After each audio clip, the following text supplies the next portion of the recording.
മായി മുന്നോട്ട് പോവുകയാണ്. ദിനംതോറും നാം വായിക്കുന്ന പത്രമാധ്യമങ്ങളിലൂടെയും അല്ലെങ്കിൽ വാട്സാപ്പ്, ഫേസ്ബുക്ക്, ഇൻസ്റ്റഗ്രാം തുടങ്ങിയ സോഷ്യൽ മീഡിയകളിലൂടെയും നമ്മൾ ഇതിന്റെ തിക്തഫലങ്ങൾ എന്തൊക്കെയാണ് എന്നുള്ളത് സവിസ്തരം വായിച്ചറിയുന്നു, നടുങ്ങുന്നു. എന്നിട്ടും ഇപ്പൊ നമ്മള് ഒരു ഡെവലപ്മെന്റിനെ കുറിച്ച് പറയുന്നത് യൂറോപ്യൻ രാജ്യങ്ങൾ ഏതാണ്ട് 5 പതിറ്റാണ്ട് കൊണ്ടുണ്ടാക്കിയ ഡെവലപ്മെന്റ്സ്, വികസനമാണ് ഏതാണ്ട് 1.5 പതിറ്റാണ്ടിനുള്ളിൽ കേരളം സ്വായത്തമാക്കിയിട്ടുള്ളത്. അത്ര ഫാസ്റ്റ് ആയിട്ടാണ് നമ്മുടെ ഡെവലപ്മെന്റ്സ് എല്ലാം നടക്കുന്നത്. നമുക്കറിയാം, മലമക്കത്തായ സമ്പ്രദായം ഉണ്ടായിരുന്ന, കൂട്ടുകുടുംബങ്ങൾ ഉണ്ടായിരുന്ന കേരളത്തിന്റെ പശ്ചാത്തലം ഇന്ന് അണുകുടുംബങ്ങളായി മാറിയിട്ടുണ്ട്. മിക്കവാറും വീട്ടില് ഒരു കുട്ടി അല്ലെങ്കിൽ 2 കുട്ടി എന്നുള്ള സ്ഥിതിയിലേക്ക് കാര്യങ്ങൾ വന്നു. വിഘടിച്ചു നിൽക്കുകയാണ് കുടുംബങ്ങൾ. അതുവഴി നമുക്ക് മനസ്സിലാകും, നമ്മുടെ കുടുംബങ്ങളിൽ ഓരോന്നിലും മിക്കവാറും ആ വീട്ടിലെ കുടുംബനാഥൻ അല്ലെങ്കിൽ കുടുംബനാഥ എന്ന് പറയുന്നത് ഇപ്പൊ കുട്ടികളായി മാറിയിരിക്കുന്ന ഒരു സാഹചര്യമുണ്ട്. മാതാപിതാക്കൾ എന്ത് പറഞ്ഞാലും ആ വീട്ടിലെ അവസാനത്തെ വാക്കായിട്ട് മാറുന്നത് കുട്ടികളുടെ വാക്കായിട്ട് മാറിയിട്ടുണ്ട്. ഇതുകൊണ്ട് തന്നെ അവരുടെ മേലുള്ള നിയന്ത്രണം നഷ്ടപ്പെടുകയും അവരെന്തിച്ഛിക്കുന്നുവോ ആ വഴിക്ക് കാര്യങ്ങൾ നീങ്ങുകയും ചെയ്യുന്ന ഒരു രീതി ഏതാണ്ട് ഭൂരിഭാഗം കുടുംബങ്ങളെയും ബാധിച്ചിട്ടുണ്ട്. അത് അവരുടെ കുറ്റമല്ല, നമ്മുടെ സോഷ്യൽ ഡെവലപ്മെന്റിന്റെ ഭാഗമായിട്ട് ആഗോളവൽക്കരണത്തിന്റെയും അതേപോലെ തന്നെ നമ്മുടെ സമൂഹത്തിലുണ്ടായ തെറ്റായ രീതിയിലുള്ള ഒരു വികസന പ്രക്രിയയുടെ ഭാഗമായിട്ടുണ്ടായ മാറ്റമാണ്.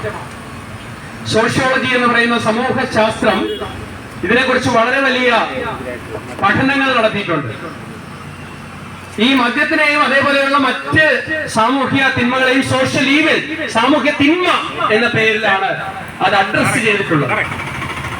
നമ്മുടെ സാമൂഹ്യ മാറ്റത്തെ, സോഷ്യൽ ചേഞ്ചിനെ അഡ്രസ് ചെയ്യുന്ന അതേ സമയത്ത് തന്നെ ഈ സോഷ്യൽ ഈവിനെയും സാമൂഹ്യ തിന്മയെയും ഒരു വലിയ രീതിയിൽ സമൂഹം അഡ്രസ് ചെയ്തു. അപ്പൊ നമുക്കറിയാം, നമുക്കറിയാവുന്ന കാര്യങ്ങളൊക്കെ തന്നെയാണ് നമ്മളിവിടെ പറയുന്നത്. ഞാൻ സമൂഹത്തിലെ ഏറ്റവും ക്രീമായിട്ട് നിൽക്കുന്ന, ഏറ്റവും പൊട്ടൻഷ്യൽ ആയിട്ട് നിൽക്കുന്ന ചില ഉദാഹരണങ്ങൾ പറയാൻ ആഗ്രഹിക്കുകയാണ്. നിങ്ങൾ കരിയർ ഗുരു വെങ്കിട്ടരാഘവനെ കുറിച്ച് ചിലപ്പോൾ കേട്ടിട്ടുണ്ടാവും. ഡോക്ടർ BS വാര്യർ, അതേപോലെ തന്നെ ഡോക്ടർ വെങ്കിട്ടരാഘവൻ, ഇവരൊക്കെയാണ് നമ്മുടെ കുട്ടികളെയൊക്കെ കരിയർ, അതായത് അവരുടെ പ്രൊഫഷണൽ വിദ്യാഭ്യാസത്തിനനുസരിച്ച് അല്ലെങ്കിൽ അവരുടെ വിദ്യാഭ്യാസ യോഗ്യതയ്ക്കനുസരിച്ച് അവരെന്ത് ജോലി നേടണം അല്ലെങ്കിൽ അവരെങ്ങനെ കരിയർ ഡെവലപ്പ് ചെയ്യണം എന്നുള്ളതിനെ കുറിച്ച് വിദഗ്ധ ഉപദേശങ്ങളൊക്കെ നൽകുന്ന കേരളത്തിലെ പ്രശസ്തരായിട്ടുള്ള 2 വ്യക്തികളിൽ ഒരാളാണ് വെങ്കിട്ടരാഘവൻ. അദ്ദേഹത്തിന്റെ മകനാണ് ശ്രീറാം വെങ്കിട്ടരാഘവൻ. ശ്രീറാം വെങ്കിട്ടരാഘവൻ വളരെയധികം പ്രശസ്തനായ ഒരു IAS ഓഫീസറായിരുന്നു. അദ്ദേഹം ഒരു ദിവസം വെളുപ്പിന് വളരെയധികം മദ്യപിച്ച് വണ്ടി ഓടിച്ച് ഒരു മാധ്യമ പ്രവർത്തകൻ, ബഷീർ എന്ന് പറയുന്ന മാധ്യമ പ്രവർത്തകനെ കൊലപ്പെട്ടു. മാധ്യമ പ്രവർത്തകനായതുകൊണ്ട് തന്നെ പത്രക്കാർ അടങ്ങിയിരുന്നില്ല, ചാനലുകാർ അടങ്ങിയിരുന്നില്ല. അവരത് വലിയ വിഷയമാക്കി. ശ്രീറാം വെങ്കിട്ടരാഘവനെ സർവീസിൽ നിന്ന് താൽക്കാലികമായി പുറത്താക്കി. വീണ്ടും അദ്ദേഹം അകത്ത് കയറിയിട്ടുണ്ട്. ആലപ്പുഴ ജില്ലാ കളക്ടറായിട്ടൊക്കെ വെച്ചിട്ട് ഇവരുടെ പ്രതിഷേധത്തെ തുടർന്ന് അത് മാറ്റിയതൊക്കെ നിങ്ങൾക്ക് മിക്കവാറും പത്രങ്ങളിലൊക്കെ വായിച്ച് അറിയാൻ സാധിക്കും. നോക്കുക, ലഹരിക്കെതിരെയുള്ള ബോധവൽക്കരണത്തിന്റെ ഭാഗമായിട്ടൊക്കെ നിൽക്കുന്ന ആൾക്കാരിൽ നിന്ന് പോലും മദ്യം ഉപയോഗിച്ചുകൊണ്ടുള്ള അല്ലെങ്കിൽ ലഹരി മരുന്ന് ഉപയോഗിച്ചുകൊണ്ടുള്ള അപകടങ്ങൾ വരുമ്പോൾ നമ്മള് നടുങ്ങിപ്പോവുകയാണ്.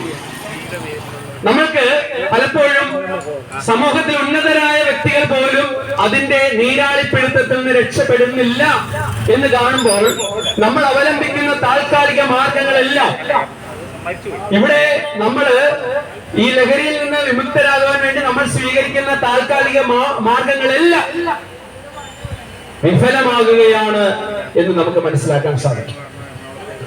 ആലപ്പുഴ ജില്ലയുടെ ലഹരി വിമുക്ത പരിപാടികൾ വിമുക്തി എന്നാണ് അറിയപ്പെടുന്നത്. അതുമായിട്ട് സഹകരിക്കാൻ എനിക്ക് അവസരം ലഭിച്ചിട്ടുണ്ട്. അപ്പൊ അവിടെ ആലപ്പുഴ ജില്ലാ കളക്ടറാണ് എന്റെ ചെയർമാനായിട്ട് വർക്ക് ചെയ്യുന്നത്. അപ്പോൾ അവിടെ നടത്തിയ കണ്ടെത്തലുകൾ മനഃശാസ്ത്രജ്ഞന്മാരും അതുപോലെ തന്നെ ഈ മേഖലയിൽ പ്രവർത്തിക്കുന്ന സോഷ്യൽ വർക്കേഴ്സും എല്ലാവരും കണ്ടെത്തിയിട്ടുള്ള ഒരു കാര്യം എന്ന് പറയുന്നത്, 2ാം ക്ലാസ്സിൽ പഠിക്കുന്ന ഒരു പെൺകുട്ടി അമിത മദ്യപാനത്തിന് അടിമയായി മാറി.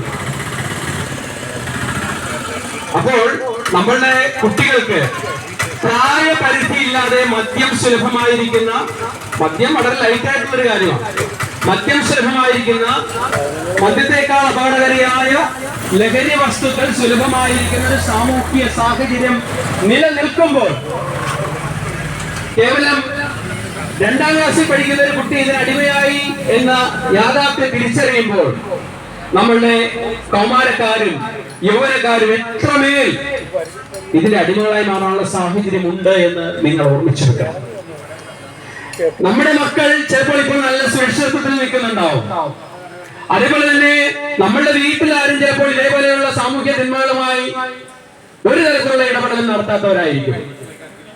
പക്ഷേ ബാക്കിയുള്ള ആൾക്കാരിൽ ഉണ്ടാകുന്ന ലഹരിയുടെ ഉപയോഗം പോലും നമ്മുടെ നേരെയുള്ള വലിയ ഭീഷണിയായിട്ട് മാറുന്നുണ്ട്.